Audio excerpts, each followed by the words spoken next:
Well guys, as you can see behind me, the camper is 100% done. Well, maybe not quite 100%, but she's good enough to hit the road. So let's do a walkthrough and I'll show you everything I've done to her so far, and maybe give you a rundown of how much I've spent.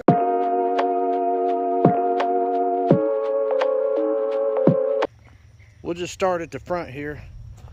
We've got, when I got the trailer, it was originally a motorcycle trailer. If you go back and watch the whole series of videos, you'll see it. What I've done is I put the front little jack on with the wheel, put some 45 bracing on it and reinforced the front. We've added an air conditioner. The door, I'm not 100% happy with the door just yet. I may redo it in the future, but like I said, it's a work in progress, good enough to get me on the road. Of course, you know, we got the Gear Top outdoor canopy to go with it.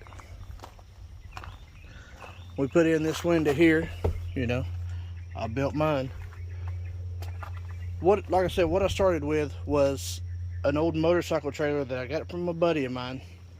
Cut down all the stuff I didn't want to use, and then I added 3/4 walls to build the shell. Framed the floor and the ceiling, insulated the floor and the ceiling, and what I used was 3/4 pre-finished plywood. So the inside is finished, and the outside is a commercial grade, not really epoxy, but an industrial coating paint for the shell. The roof, what I used on the roof is a commercial membrane for like skyscrapers and apartment buildings and all that. That was put on, and it's a 1/4 inch Luan substrate to the rubber membrane.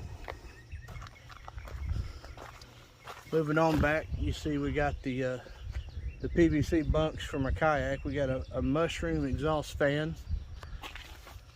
The roof rack is T-slotted aluminum that you use to make like racking and shelving and cabinets for different little machines. So that's what we've used for the roof rack. Pretty heavy duty stuff, and we've got it through pass bolts with sealant and a plate, and I can actually change the height of these if I want to. Moving inside, like I said, I'm not 100% happy with how the door turned out. It was a piece of repurposed aluminum. I still got some work to do here. I got to clean this up a little bit. You know, I've got to epoxy and smooth and paint this to match the trailer. This isn't finished yet, but like I said, you know, I can work on it as I go. No biggie. The inside, the floor is a plank vinyl from Armstrong, which is basically a commercial plank vinyl that you glue to the floor. You got the little 5,000 BTU Toshiba air conditioner. We've added some small little storage compartments. It has LED lights through the whole thing. You know, curtain, you know, had to do that. Mattress from Amazon. This is our shore power. You know, we can hook up to whatever power the campground or wherever I'm at has. Let's see. The wheels and tires are the original wheels and tires that came on the trailer. I just kind of cleaned them up. I'm actually in the process of looking for another rim and tire to go with this trailer. It's kind of a funky size. So the back, what I plan on doing eventually is putting my YouTube logo and a QR code on it somewhere on the back.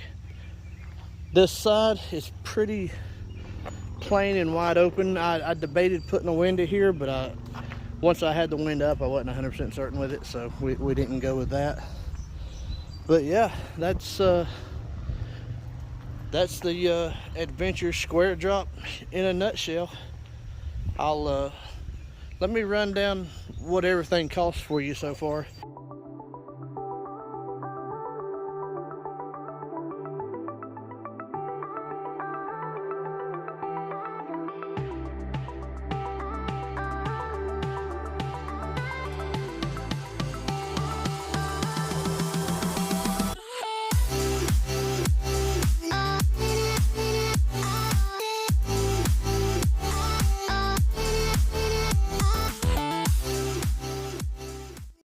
do a quick rundown of what stuff costs. The trailer I got from a buddy of mine. He sold me the whole trailer for 150 bucks. The wood, I got the wood from a store in Asheville called Scrounger's Paradise. It was about $150 for all of the plywood, front, back, side to side. The air conditioner was $200. The coating was kind of expensive. It was $100 a gallon, and that's got 5 coats on it. The flooring was left over from an old job I did, so no cost in that. The bed from Amazon, I think, was $60 or $70. It's just like a memory foam mattress. All right, the windows. Had a neighbor that had an old RV that was dilapidated and falling apart, and he told me I could come take windows out of the RV, so I don't have any cost in the windows other than a 12-pack of beer for him. The roof rack I actually got from a buddy of mine, another YouTuber, Kenley Martin over at Life Unhooked. Go check his channel out. A lot of great fishing content. The place he was working at was getting rid of this stuff, and I actually put a post on Facebook and said, hey, I'm looking for aluminum T-slotted railing, and he said, hey, I got a whole stack of it, I'll bring it to you. So we did some trading, so I don't have any cost in that. You know, PVC's pretty cheap.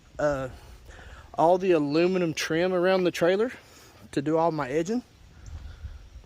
My old landlord from the warehouse I rent had a bunch of it laying around. He said, have all you want, take all you need to do your trailer. And I was like, cool, no cost in that. The roof, the membrane, all the framing and the substrate was material left over from job sites that I had or from previous projects, so there's no cost in that material.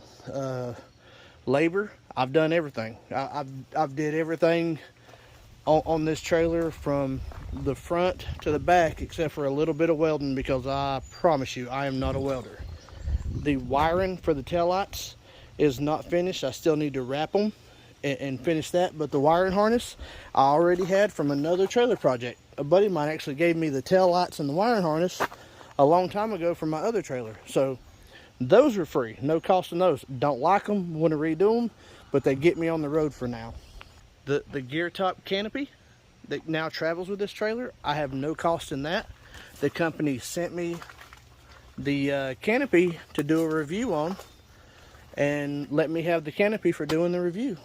I think that's about it. You know, the cheapest trailer like this on the market is around $5,000 to $6,000. I don't even think I quite have $1,000 in this one if you don't count time and labor. Oh, the door. Almost forgot about the door. I built the door from scratch. I cut it out of the plywood, and then my landlord had a scrap piece of aluminum that I could cut to fit the door. So no cost in the door other than the hinges and the door latch that I bought at Lowe's. So basically that's it. That's my little camper in a nutshell. I hope y'all like it. Man, I hope it sees a lot of miles. I've already took it on one little shakedown run to Georgia to a fishing tournament. Done pretty good. Had a good time camping out. But in a couple weeks, it's heading to the coast of Virginia for a tarpon trip. So it'll be on the road for 3 days, so we'll really get a shakedown and see how it does then. Keep in mind, this is a project for me to use, for me to go camping, for me to travel the country in. I didn't build it to resell it. You know, it's not perfect. It ain't going to be perfect. I'm always going to want to do stuff to it. I'm always going to want to modify it and customize it and that kind of thing. So, got to keep that in mind. If y'all want to see how everything goes, hit the subscribe button, follow along, and you'll get to see what the little camper can do.